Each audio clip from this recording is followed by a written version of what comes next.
Welcome to all of you. Good afternoon, good morning, good evening, wherever you're joining us from.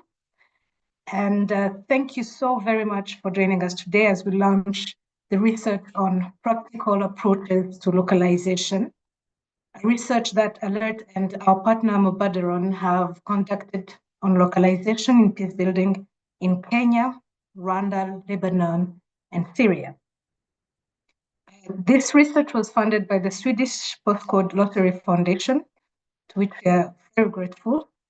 And in this session, we will hear from our colleagues who are leading the research to discuss some of the findings and recommendations from each context. From International Alert, we'll be joined by Alice Brown, co-author of the Global Report, Layal Assad, Pacific Barihuta, and Miriam Muturi, who coordinated our research from Lebanon, Rwanda, and Kenya, respectively. And of course, we have also Abir Haj Ibrahim, CEO of Mubadaron, our partner in this research. You can find more on them in their bios in the main registration page. The session will last 1 hour and 15 minutes. We'll start by an overview of the research and then move to the panel discussion. We'll have a short Q&A at the end of the session, followed by some closing remarks by our CEO, Nic Hailey. This session is in English, but please feel free to put your questions in any language you want, whether it's in English, French, Arabic, from the Great Lakes, Swahili maybe, and our colleagues will translate. And we know that many of you joining this event today have your own experiences of localization, so please feel free to share your experiences in the chat as we follow the panelists. And of course, we'll recap in the Q&A session. And once again, when you share your experiences, please let us know who you are and where you're joining from.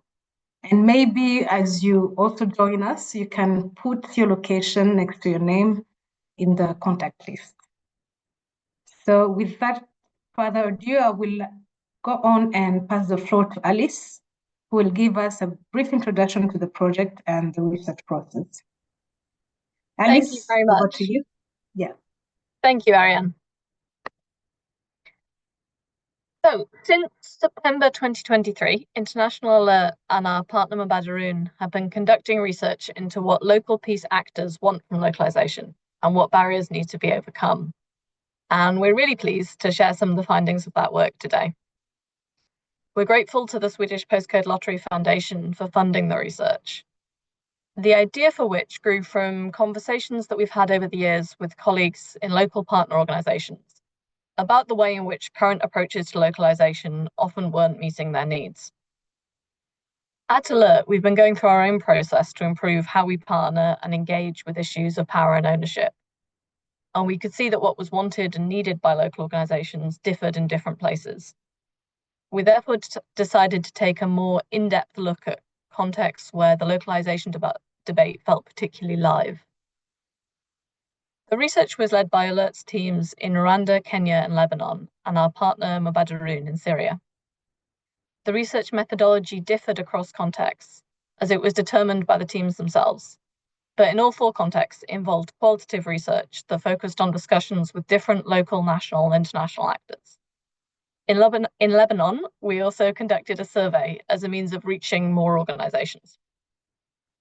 Overall, more than 425 people engaged in the research. We didn't just talk to NGOs. In many cases, local peace actors included local authorities and a wider array of actors, such as academics, representatives of business associations, religious groups, and professionals such as doctors and teachers. We intentionally sought to include diverse voices and those who are often excluded from these conversations. For example, those outside capital cities, and also in the Syrian context, voices both from the diaspora and from different parts of Syria.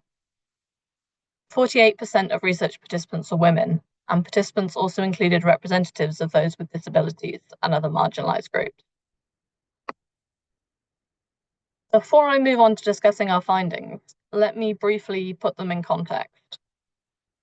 As you'll be aware, localization is an issue that's been much discussed in the humanitarian and development sectors.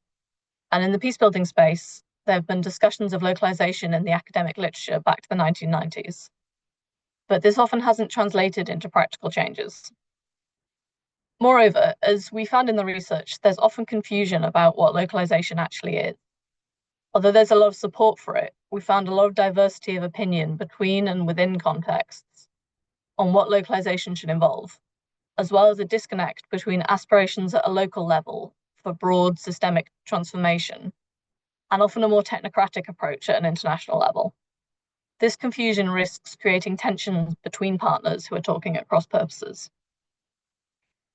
Although there are some aspects common to other sectors, looking at localization with a peacebuilding lens brings some issues into sharper focus, such as how to ensure that transfer of resources and decision-making doesn't increase local tensions by privileging some actors more than others, risk elite capture, or enhance the external legitimacy of groups that may not be seen as legitimate by local communities.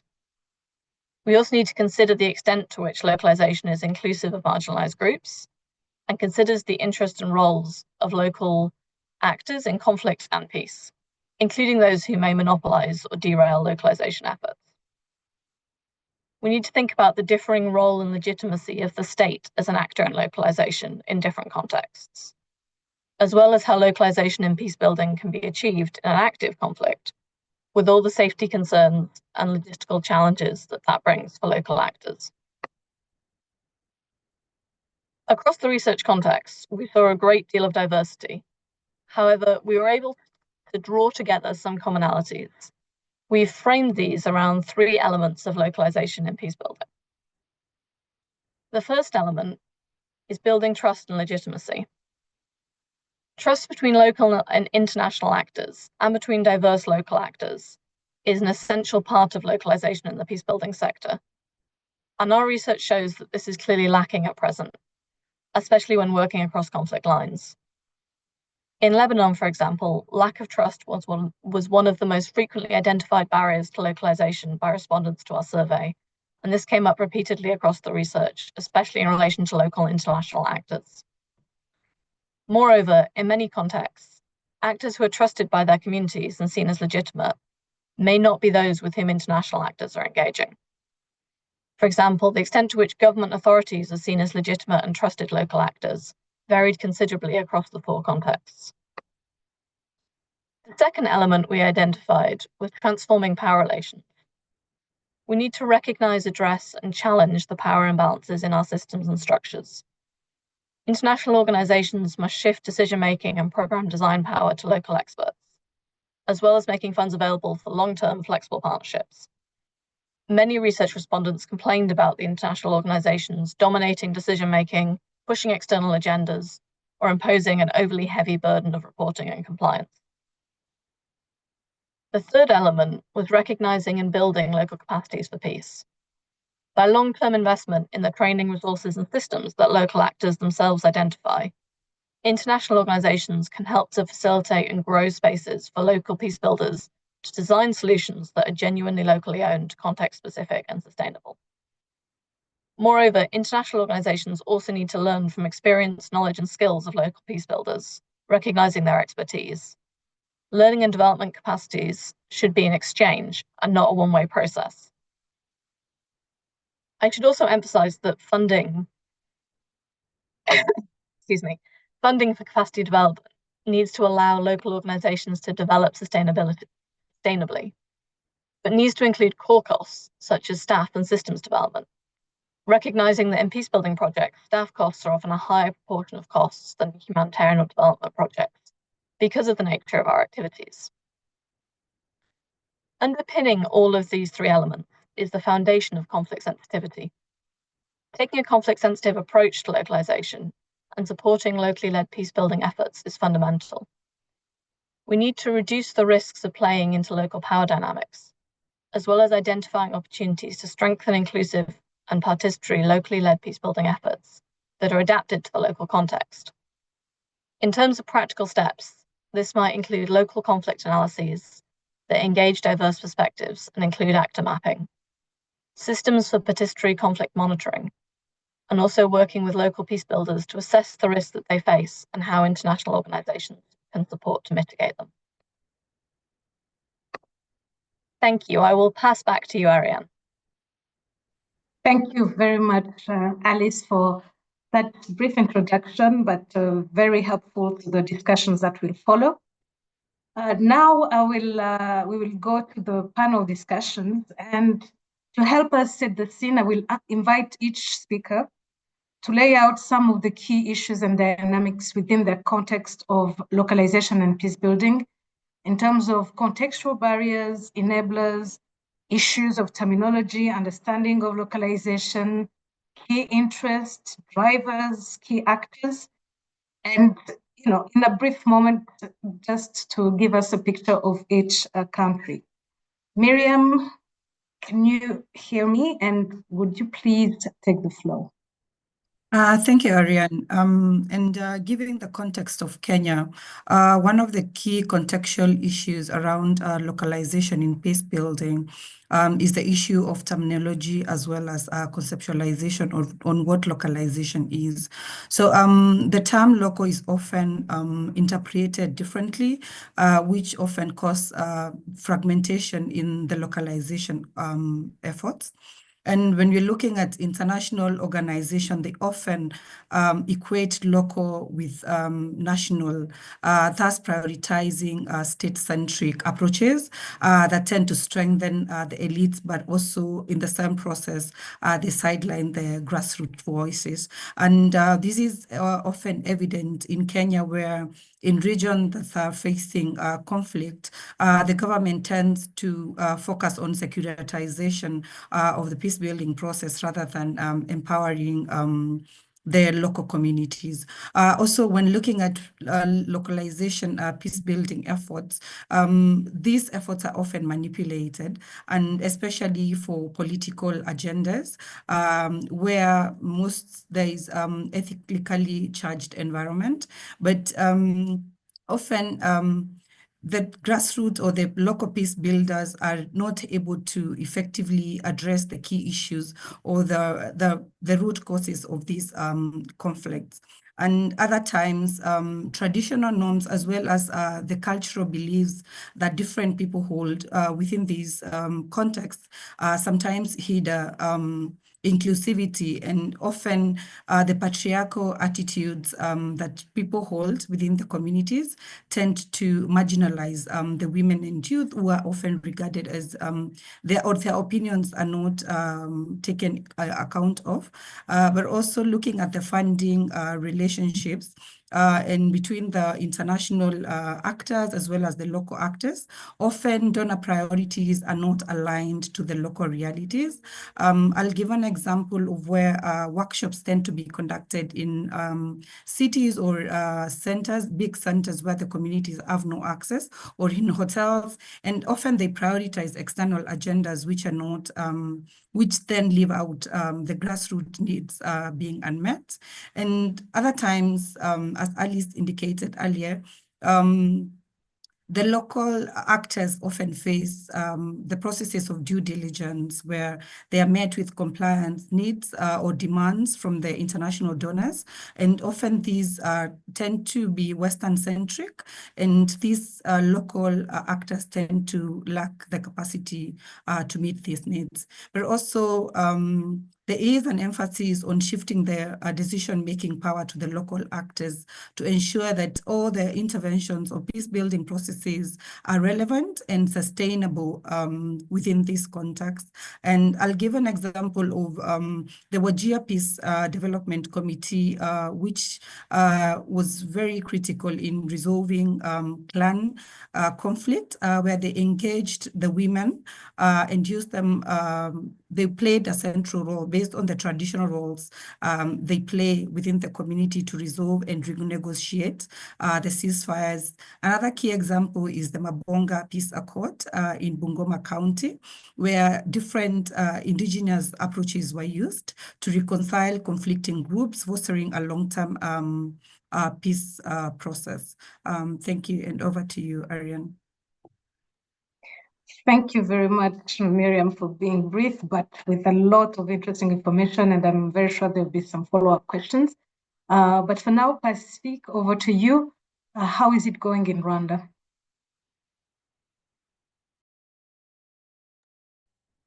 Yes, thank you, Ariane. The Rwandan context also has identified some things on Rwanda, on localization, I mean.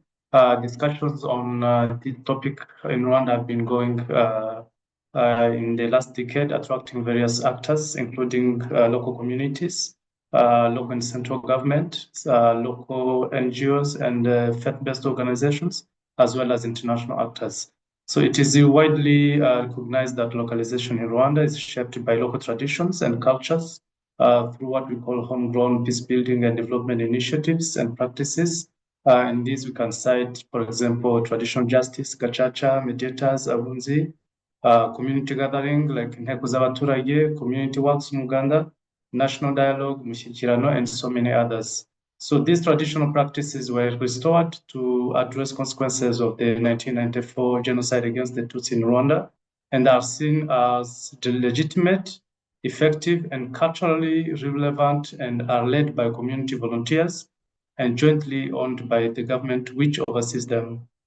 This research in Rwanda has also identified that participants see several factors that hinder the effectiveness of localization in Rwanda. And this includes, of course, the funding pressures, international peace building focus shifting to other countries, saying that Rwanda is now safe and free from having peace building initiatives or projects or programs.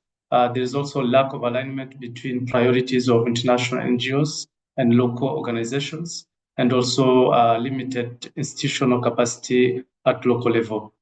Findings of this study also identified key challenges that need to be addressed by local NGOs to enable the effectiveness of localization. And these include limited financial resources of local organizations, which makes them highly dependent on donors and government. There is also limited capacity locally, as I said before, and poor coordination, which reduces heavily the trust from stakeholders. And finally, the limit also access to information on entry points and opportunities for localization and existing efforts. So there are some recommendations to these challenges that we have just highlighted, and some of them are related to investing in developing local NGOs' capacity to effectively lead peace-building initiatives, ensuring they have the necessary skills and resources using participative approaches from planning, decision-making, implementation, and also evaluation. This can include peer learning, skills sharing, and exchange of some of the best practices among the local NGOs. This can also, they also need to work on income generating activities that would help them to become self-sufficient and independently design and implement peace building initiatives for more impact and sustainability in Rwanda. Over to you, Ariane. Thank you. Thank you for that brief summary of what came out of the research in Rwanda. Layal, I will hand over to you from Lebanon to tell us what are the enablers and barriers that you saw in the sure. Thanks. Context. Thank you. Sure. Thank you, Ariane. Hello, everyone. First of all, I would like to congratulate all Lebanese and peace builders for reaching a ceasefire situation in Lebanon. Thank God. So I'll be a bit brief about what we have done under the localization practice paper that we have done in the first half of the 2024 year. So in discussing the localization of peace building in Lebanon, we see a complex interplay of both enabling and barrier factors. On the positive side, Lebanon has always had a very vibrant and robust civil society that has historically engaged in peace building since the end of our civil war in the 1990s, showcasing very high local capacities. This was notably demonstrated during the recent escalation of war in the September war in Lebanon, like this September, where local organizations rapidly mobilized to provide emergency assistance. It was really incredible how they mobilized their resources and responded way before INGOs do.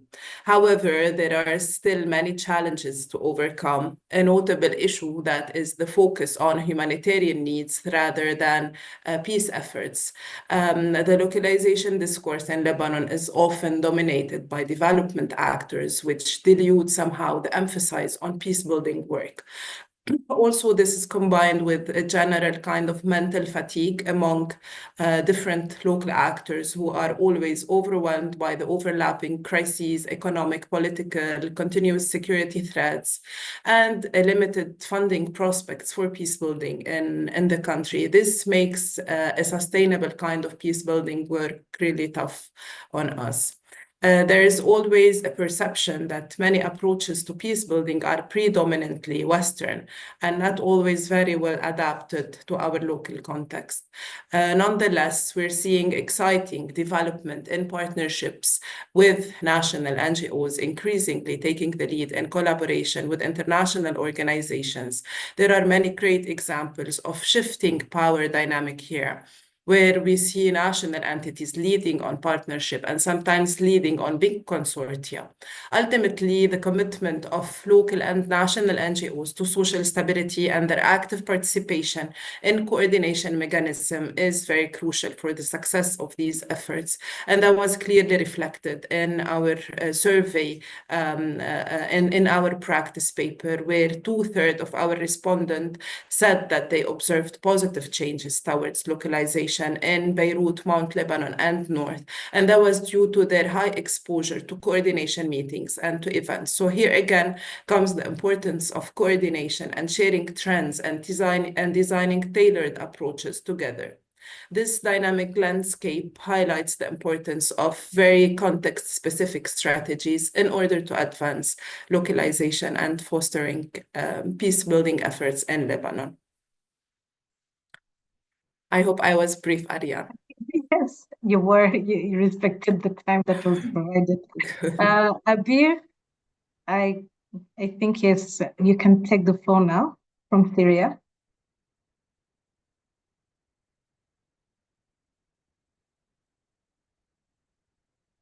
Could you unmute your microphone, please? Yes, thank you. It's always happened. Always happened. Yeah. Thank you. Yes, as you know, in Syria there have been 13 years of ongoing conflict. We have a freezing conflict period of time, but unfortunately, only the last week we are back again to the violence conflict in a context, especially when it comes in north of Syria, targeting Aleppo. So we hope that the peace building effort will start all over again, and the mediation will decrease the level of violence everywhere. And in Syria, it wasn't like the rare case. It's like all the cases of conflict countries around the globe.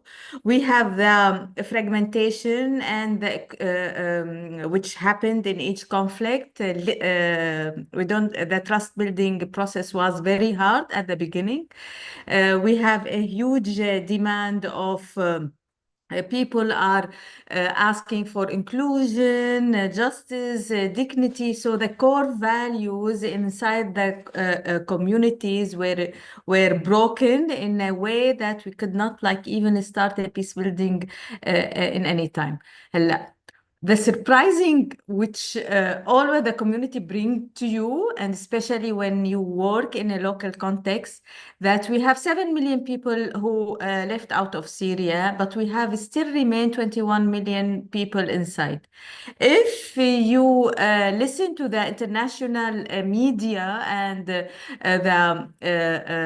news about Syria, you will say nobody is still alive in Syria. And then the surprise comes that in the local context, the people started to work around social reconciliation and building a trust process, start to think about the future, even, which is very rare, one of the rarest cases, that even under the bombing and the conflict, we were still thinking about our future and how we could come together for a better future.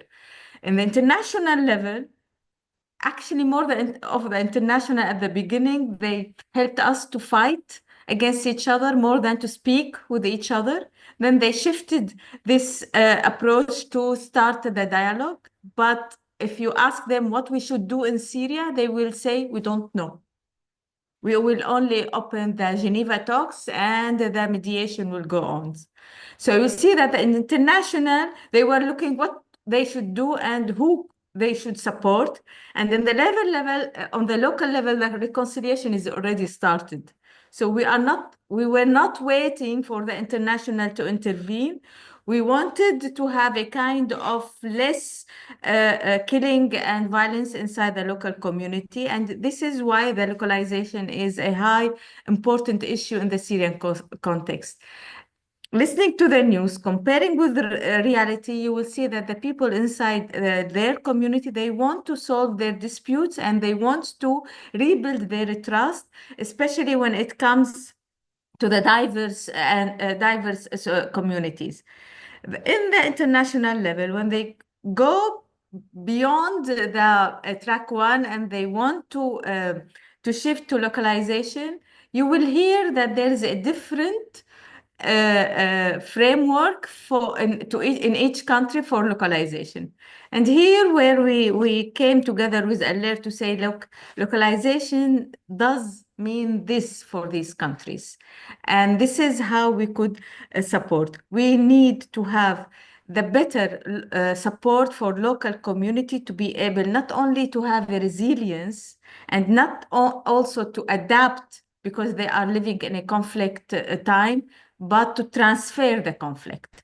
And here it comes one of the best issues that the international could do when they are working with localization is to help the local community not to adapt and to resign as much as to manage and to transfer from a violent conflict even to negative peace. It's fine. Thank you, Ariane. Thank you very much. And actually, I started on recommendation, but we'll come back to recommendations towards the end of this panel. But I wanted to come back to some of the similarities that we saw in the presentations. And because we talked a lot about also these power imbalances between local and international actors. What are the practical ways in your context that those power imbalances can be positively transformed? And I'll go to Miriam for this and to Pacific. Thank you, Ariane.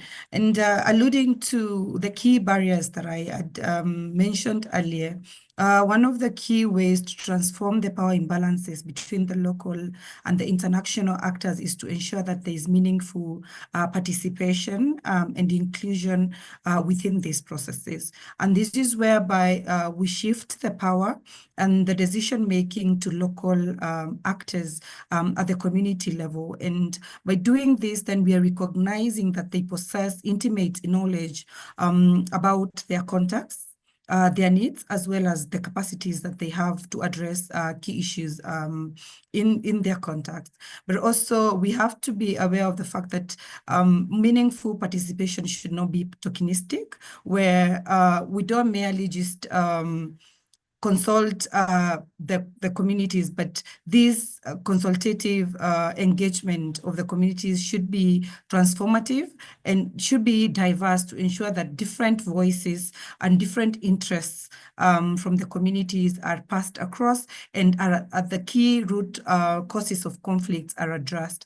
And one example from the Kenyan context that speaks well to meaningful participation and inclusion was the Amani Mashinani initiative, which was developed by the Catholic Diocese of Eldoret to resolve issues of conflict for communities in the Rift Valley region. And this model adopted a conflict transformation approach that involved engaging the communities and supporting transformation within their relationship, but also promoting social cohesion.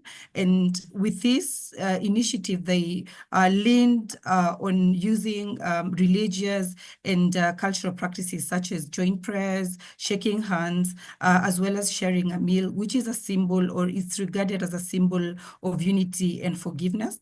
Another key way of shifting this power imbalance is focusing on capacity development of these local actors, as well as organizations and the communities that are involved in the peace building processes. So this should involve skills development by looking at the technical capability, the knowledge, but as well as the expertise that they require to conduct conflict analysis for their context, conflict resolution, transformation, as well as peace building, but also to support institutional strengthening of the local institutions or the grassroots institutions, and supporting local peace building initiatives in fundraising capacity to ensure that they can mobilize or they can fundraise and acquire adequate resources to address some of the challenges that they face within their context. Another key way is developing policies which are grounded in the experiences, the needs, as well as the aspirations of the local communities, and those that are aligned with the national framework on peace building, such as the Constitution of Kenya. But this requires for international actors to engage community members, community leaders, as well as the local and grassroots organizations, so that they can have a good understanding of their perspectives when it comes to peace building processes, but also understand the challenges that they face while trying to address these challenges that they are facing. But another key thing around balancing these issues for localization is having localized spaces where all these actors can come together and share ideas, as well as develop a process that is inclusive. And one of the example in the Kenyan context is the county peace and security forums, which are anchored in the legal frameworks for local actors. And this encourages the different local actors to actively participate in the peace building, as well as security decision making at the county level. So thank you, Ariane, and over to you. Thank you, Miriam. But if these imbalances are concern for local organizations and communities in Rwanda? Yeah, thank you, Ariane. It's a concern for both communities and the local NGOs. I mean, this power imbalance, they have highlighted that the dependence on external actors hampers the above efforts that we have been highlighting before, to practically localize peace building initiatives in Rwanda.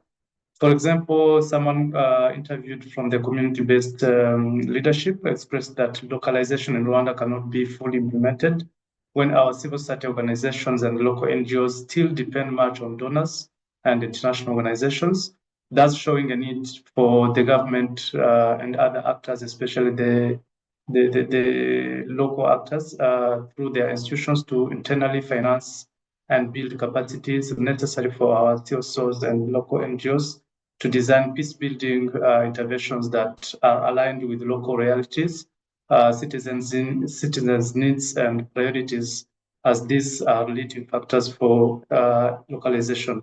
So 2 approaches were identified as crucial for shifting the power imbalance and make localization effective in Rwanda. Those are community-led initiatives, supporting community-led initiatives, and also support the socio-economic development within the country. So the first approach prioritizes peace-building initiatives that are led and implemented by community members themselves.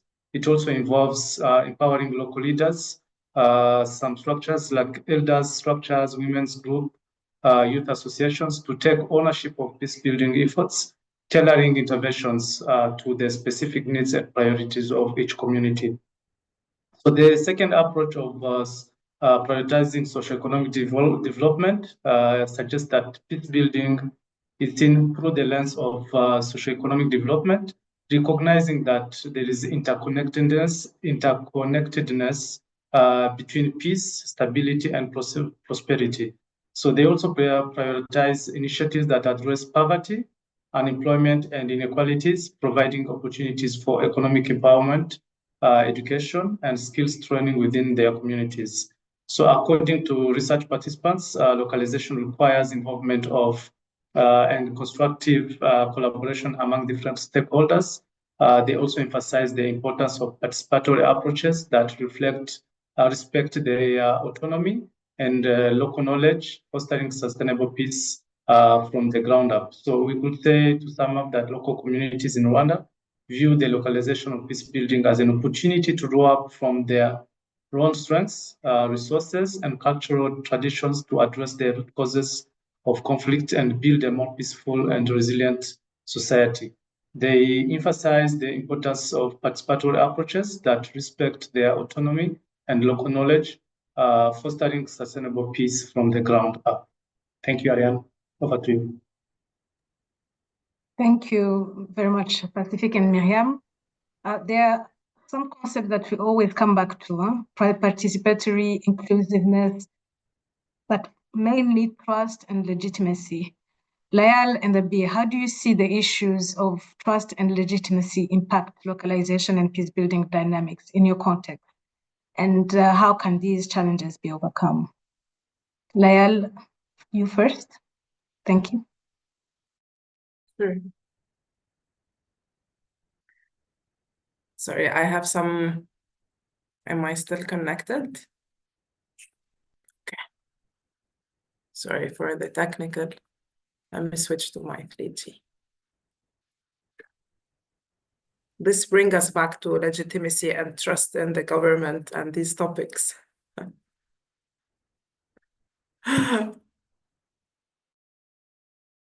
We can hear you perfectly.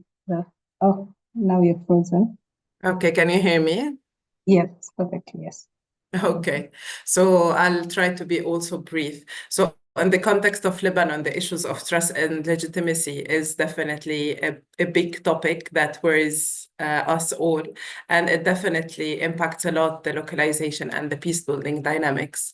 So the government lacks legitimacy and struggles with service provision, which CSOs often fill, yet these local entities also face challenges.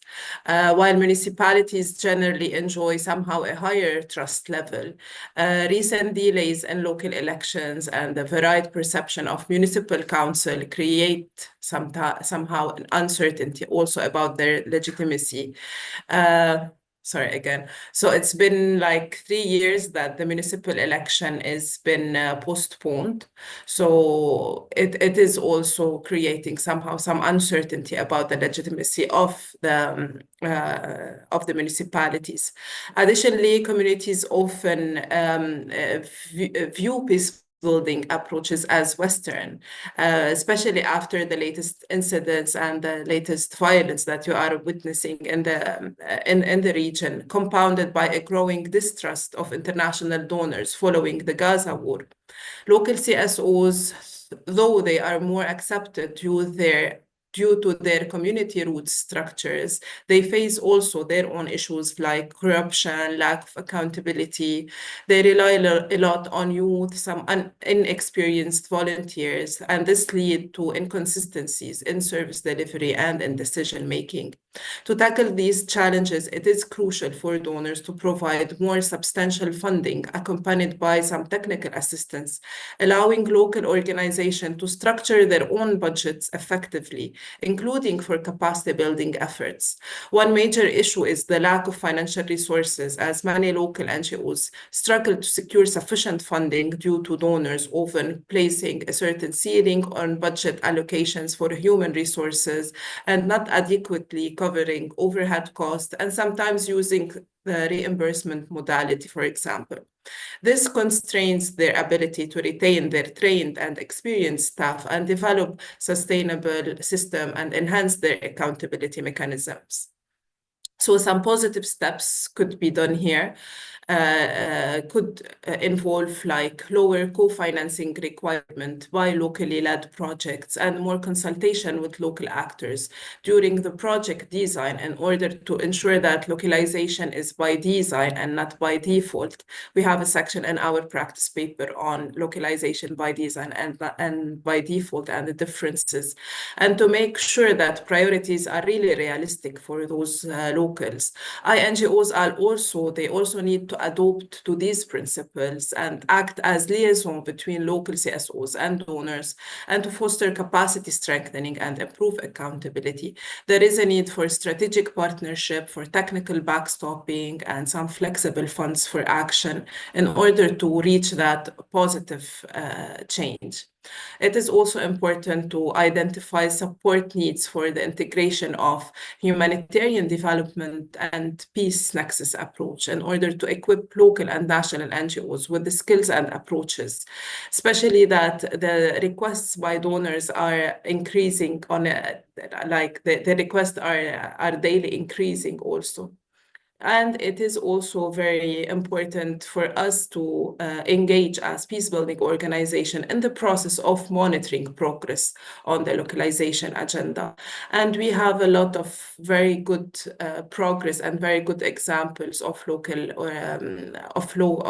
localization efforts in Lebanon.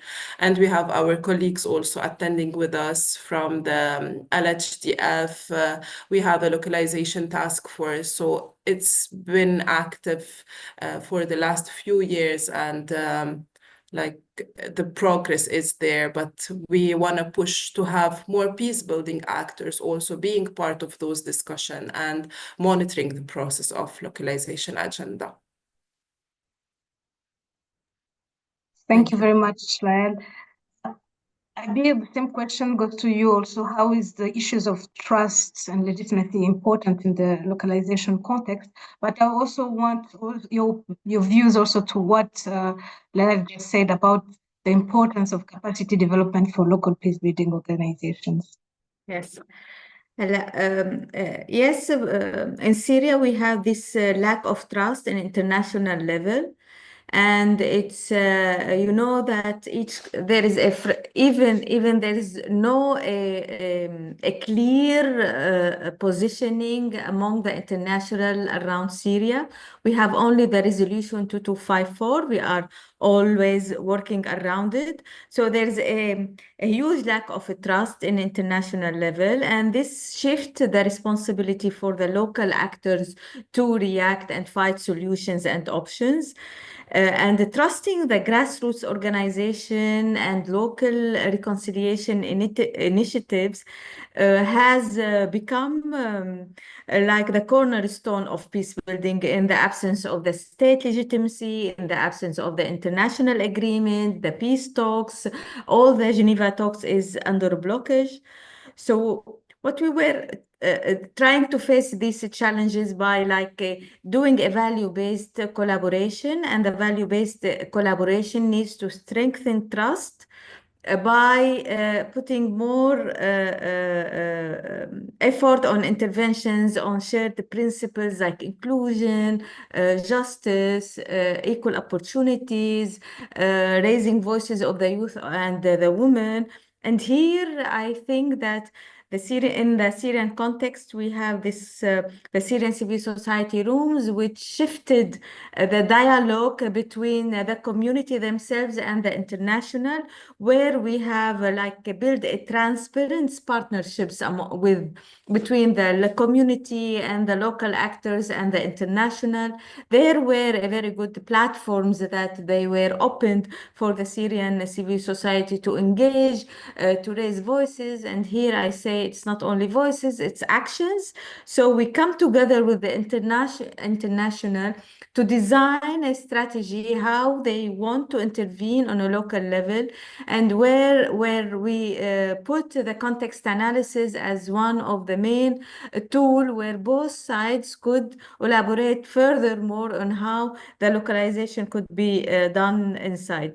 Leverage local resilience is one of the overcoming challenges that we could do, support local reconciliation effort to the maximum, and ensuring that there is an inclusive representative. Around the capacity building, in Lebanon, the case is much more different from Syria because Lebanon has already put the building stone for the civil society. In Syria, the age of civil society is new. So it only begins with the uprising. And the peace building as a terminology, it's even recent that we've been working around it when we saw that the mediation, the social reconciliation brought a fruitful effort for decreasing the level of violence and having a reconciliation effort. So the capacities inside the country are more aside of the humanitarian than the peace building strand. And this is one of the main challenges. So we need to put more effort to say that there is the development sector and there is the humanitarian, but the peace building is not only mainstreamed in development and humanitarian, it's a triple nexus, and it is one of the major part that effort could be done around it. Thank you. Thank you very much, Adi. Coming back to Miriam, Kenya has been in the news, for a long time now, but more recently with the uprising of the youth. For me, what are the risks there and conflict sensitivity issues identified in the Kenyan context, and how can these be mitigated?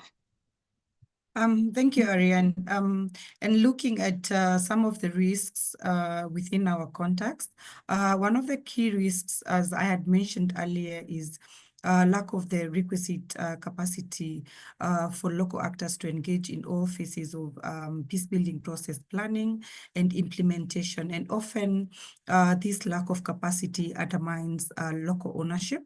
And when it comes to localizing peace-building initiatives, then we need to ask ourselves the question of what capacities are necessary and also what needs need to be addressed. And then this has to be an agreement between the local communities and the donors. So one key thing that can be done is conducting of capacity needs assessment, as well as detailed capacity or context analysis, which tends to look at the key needs as well as the key priorities from the local communities as well as the local actors. Another key risk is political interference, which undermines peace-building efforts, and especially in areas where we have high levels of political competition. And often this manifests in where the politicians tend to manipulate the peace-building initiatives to serve their own political agendas, as well as exclude some groups from participating in the process. And to address this issue, there is need to prioritize inclusivity, transparency, and local ownership. And this can be achieved by engaging a diverse range of stakeholders, and also by decentralizing decision-making, and also establishing transparent and accountable mechanisms where communities and local actors can hold the politicians as well as people involved in the peace-building processes accountable. Another key risk is local initiatives sometimes may create a haven or localized peace zones where despite and despite having pockets of peace within different contexts, then and there is no impact for larger conflict, or the impact of these processes on larger conflict is often limited. And then in this process, the peace building processes are atomized and fragmented. And to ensure that these issues are addressed, then there is need to establish mechanisms that connect and scale up local efforts through regional and national networks, which amplify the influence of these pockets of peace, or these initiatives that are working within the local context. Thank you, and over to you, Ariane. Thank you, Miriam. In Pacific, you talked about homegrown solutions in Rwanda. What are the lessons that were learned from ensuring localization of peace building is inclusive, gender sensitive, and especially tailored to our challenging social context? Yes, thank you, Ariane. As you know, in the context of Rwanda, inclusivity and participatory participation in peace building efforts are very important for practical localization. And in our context, we mean that inclusion of traditionally marginalized groups in peace building efforts. These groups include women, youth, people with disability, and historically marginalized people. Are important also to be included in this channel to be for it to be effective. So this idea, for example, is echoed by a member of international NGO community who encourages the adoption of inclusive processes that prioritize the representation of all stakeholders in decision making towards effective localization in the country. So the research also found that there is an importance of gender equality and inclusion for localization of peace building to be more impactful in the context. Another example is that a civil society organization member emphasized that peace building cannot be possible and productive without comprehensively incorporating gender sensitivity into peace building efforts, not just as she mentioned, not just as a matter of fairness, but also as an imperative for creating lasting and effective peace. This research also shows that localization in Rwanda can be feasible, sustainable, and impactful if it reflects Rwandan values, the cultures that we take forward, and the historical and political context that led to local needs and priorities. In other words, the approach emphasizes the empowerment of local actors and communities to lead and sustain peace processes, ensuring that interventions are culturally and gender appropriate and context specific. It implies also that overall gender and inclusion considerations are essential for ensuring that localized peace building efforts in Rwanda are responsive to the diverse needs, perspectives, and experiences of all individuals and communities affected by the conflict, not leaving anyone behind.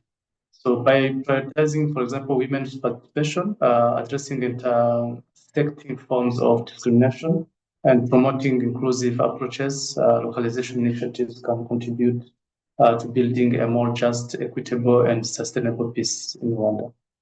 Thank you. Over to you, Ariane. Thank you very much. We are coming to the last questions of this panel discussion, and I will encourage all our auditors to start pouring your questions in the Q&A box, and we'll address them to these last questions. Abir and then Alice, I want to come back to you. And Abir, you talked about international organizations and how you're starting to work well with them in transparency. So what are two key things that INGOs and international donors can do to support context and conflict-sensitive localization that really enables impactful peace building? First of all, it's a process.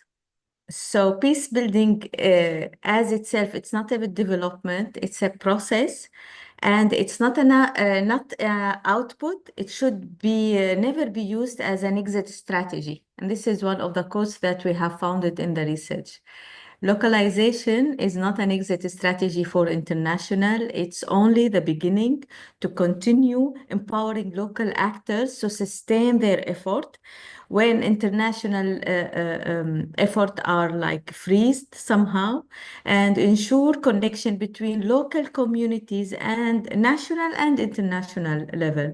And this comes by supporting alliances, by supporting networks who could facilitate this kind. So as much as we open the spaces for a multi-tracks dialogue, reaching the international, designing the process with them, as much as we have the localization, a successful approach where international could intervene in any conflict zone areas and find impact and result with the local community.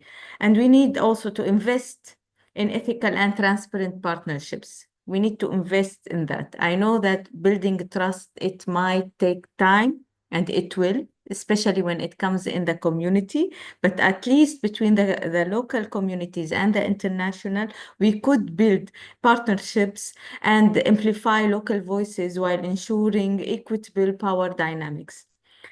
Use funding to strengthen these grassroots. And strengthening them, it's not like coming to the community and say, look, this is a huge amount of money and you can do whatever you want on local reconciliation, but to plan, as my colleague Layal said, to plan and even to follow with operation, to listen from time to time and see actions. So this is what I do, what I need to say. Thank you very much. Alice, you want to add something on that? Yes, I very much agree with Abir. And I think we've seen that echoed across the research. And just kind of adding to what she said, I think firstly, international organizations need to really be prepared for localization to be a culture shift, not just a technocratic shift. We need to consider our future role and how we can add value. I think Abir's outlined some different ways that we might do that. So, in some cases, this might be being a better funding partner, simplifying compliance, reducing reporting burdens, and making funding mechanisms more flexible, more long-term. In other cases, international organizations can play a role in convening local organizations, allowing people to come together across conflict lines, supporting exchange of learning. Or we might be supporting advocacy efforts and facilitating access to international fora for local voices. The key thing is that we really need to listen to local peace builders and understand what role they want us as international organizations to play in different contexts. Secondly, and I'll be brief, I know we are coming short of time. Secondly, international and indeed local organizations need to prioritize conflict sensitivity and explore how localization processes themselves can support peace.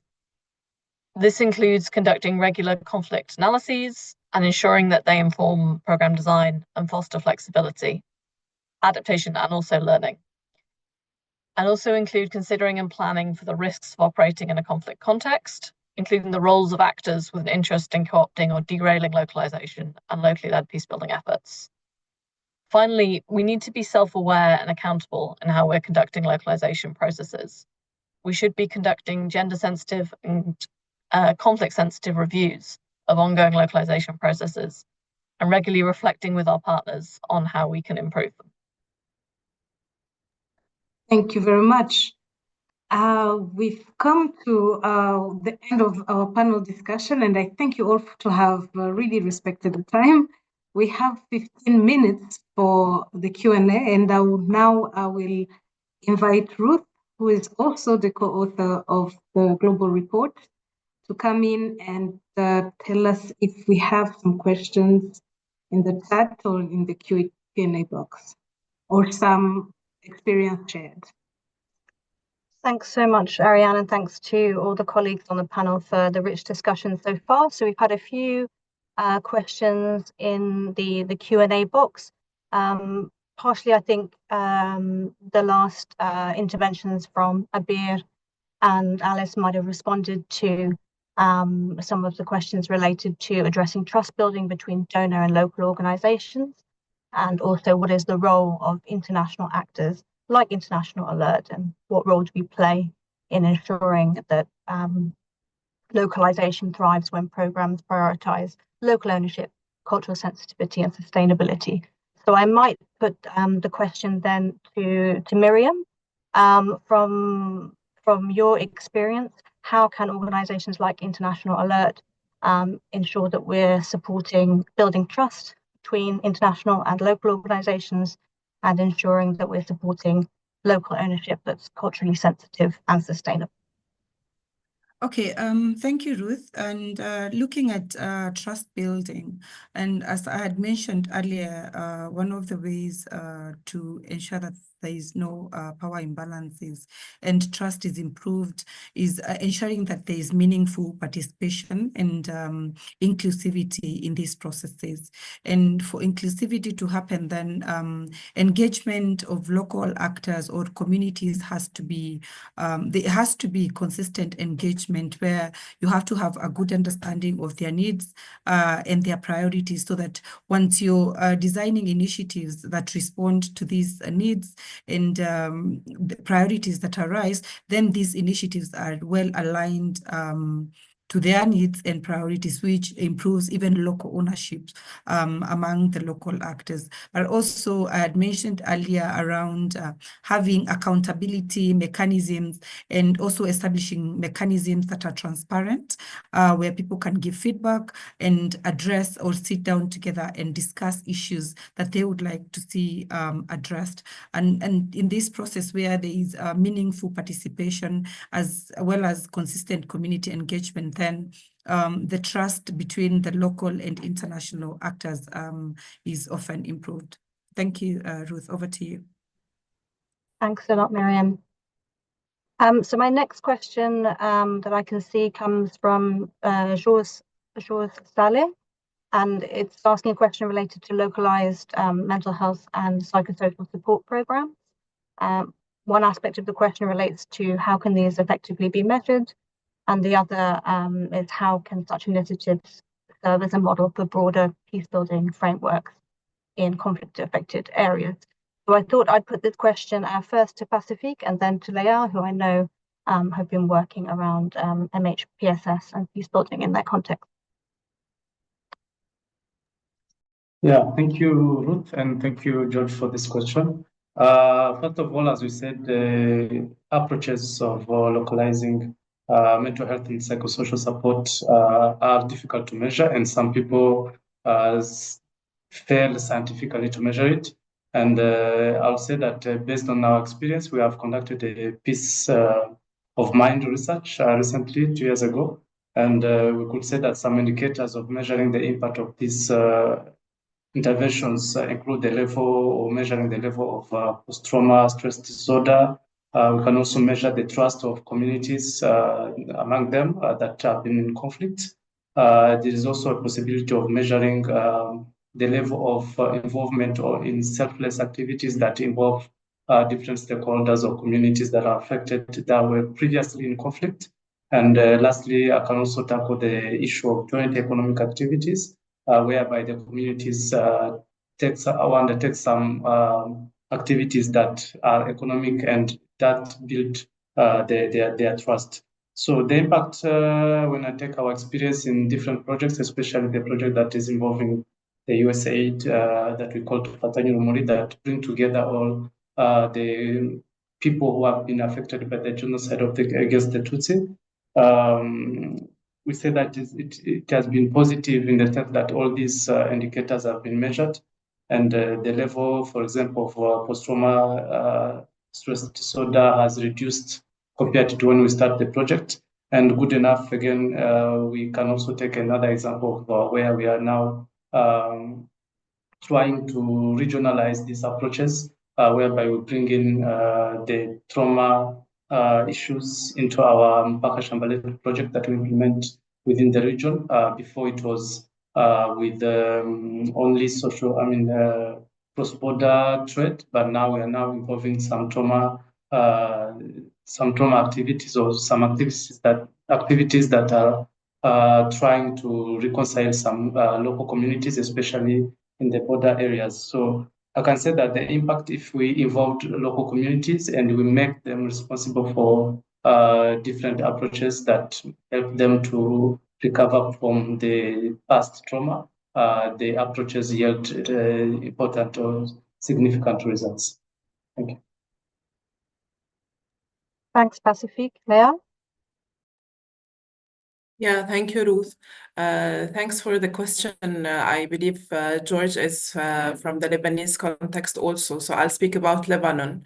Unfortunately, Lebanon has always been associated to conflicts, to war, so it has always been doing some work in parallel between the peace building and the MHPSS work, because like peace building is really about addressing grievances, working around reducing violence, and this also related to not only to communities but also to individual resilience. So it is very important to have an MHPSS informed peace building work in areas affected, countries affected by ongoing wars, conflict, post-conflict area countries, in order to reach that kind of sustainable change, or to be able to make that change on individual level and then on a greater community level, in order to have that sense of motivation and purpose, in order to do that bigger positive change on a country level. Over. Thanks, Leah. Abir, I wonder if you could just come in to respond to Hani's question and intervention around the strategies that can be used to rebuild relationships and foster reconciliation at the community level. Yes. The social reconciliation, first, it's a preparation phase before that transitional phase, which the country could transfer itself from a negative peace into a positive peace. The reconciliation, the social reconciliation itself for the Syria context, I'm speaking about, especially in our context, need to have three main issues to be worked around it. Yes, we need not a safe place. We need a challenging and courageous space. We need to bring the elephant inside each room and start the dialogue around identity, belonging, and our culture diversity. These three issues will put the first building stone to the peace building processes. We did not have the chance until now to speak in a frank way amongst communities about our belonging, identity, and culture. This is one. This is one of the steps. At the same time, and in parallel, we definitely need to speak about our grievances, acknowledge that we have all suffered and what kind of healing we need to do, restoring our humanity in a way or another, and acknowledge all the grievances where the Syrians suffered through the last 12 years. Lastly, the community have a major role to put a framework to any transitional phase. So while they started their dialogue inside the community, and I am speaking about very local community, and then they also managed to deal with these grievances. So they have now the chance to move the country into a transitional phase. It might be a phase where the Syrians will decide what it should be, but the community in that way, they have a full engagement to put a framework what they want for the Syria for Syria for the future. So these kind of like dialogues, and I need here to say it's not only individuals, it's dialogue across cities, cross conflict lines, cross ethnic groups, and all about the culture. In the same way, the media have a major role to play to decrease the level of hatred speech where it's coming everywhere, and to escalate the level of joint culture issue and speaking on identity in a wider on a wider spectrum. Thank you, Abir. I'm mindful of the time, but we have one last question, which I'll direct to Miriam before handing back to Ariane, which is how can INGOs navigate conflicting values between local communities and the national government? And how do we balance these agendas? Thank you, Ruth. And one of the key ways we can address this is to conduct a good or a detailed conflict analysis, where then we are able to understand the local and national perspectives, just to understand the values, the priorities of both the local communities and the national government. And as we do this, we are able to also analyze the power dynamics, because often conflicts between the national and the local communities often arise due to power imbalances, and then international or INGOs can come in and identify how, especially looking at national policies, how do they marginalize the local communities, and whether local practices as well violate any other aspects that are addressed by the policies. But also, which is key, is to facilitate a stakeholder engagement where there should be discussions between the local communities and the national representatives, so that they can find a common ground and or find a solution, a common solution to issues where they're conflicting. But also there's need to empower local voices through supporting community leaders and grassroots organizations to articulate their needs, as well as the values that they hold, to national decision makers, so that they may find a common ground to address these issues. Thank you. Over to you. Thank you, Miriam. Thank you all. Yes, we are almost out of time, and it's time for me to hand over to our Executive Director, Nic Hailey, for some final reflections. Nic, over to you. Thank you, Ariane, and thank you for such a brilliant discussion. You invited me just to say a word about what this means for International Alert as an organization, because we make recommendations for international NGOs in this report, and we owe it to ourselves to reflect and to implement those. This is really the issues we've been discussing today are really the central issues for International Alert as an organization. We believe profoundly that conflict is resolved with the direct participation of people who are affected by it at the local level. And we are also an international organization. So what we've been discussing today is profoundly about us and the role that we can play. When we developed our strategy last year, and Abir, you helped us with that, bringing that perspective, we went to all of our partners, to the hundreds of partners we work with around the world, and we asked of them, what do you need us to be doing as an international network? And we got a number of answers. Alice has referred to some of them already. A desire for connection across different contexts. Sometimes the provision of a space, if we're working across a border, where neither partner can meet in the other's office or in the other's space, and it needs a third party to provide that. Sometimes it's about advocacy in international and global spaces. Sometimes it's about specific expertise. We increasingly find ourselves working as a subcontractor in some context to a local organization which is in the lead, because we have specific expertise to bring. And sometimes it's just connection, solidarity, and learning, because we ultimately are a set of people around the world connected with a whole set of others that want to work together for peace. So these issues have a profound implication for us as an organization, as we implement that strategy, as we transform our local partnerships on the basis of real equity, which is about the processes and the procedures, but it's also about how that feels, what that engagement is actually like to experience as human beings. This is what is driving our transformation as an organization. It's been so exciting to be part of this discussion and to learn more about how we take that forward. Thank you so much. Back to you, Ariane. Thank you, Nic. Thank you for being brief. Thank you very much to our panelists today, and especially to all our auditors and participants who are here with us today. I invite you once again to look for the different reports from the different contexts, and we also have the global report. And of course, follow this conversation on our YouTube channel once it will be uploaded. I thank you very much and wish you a wonderful rest of the day.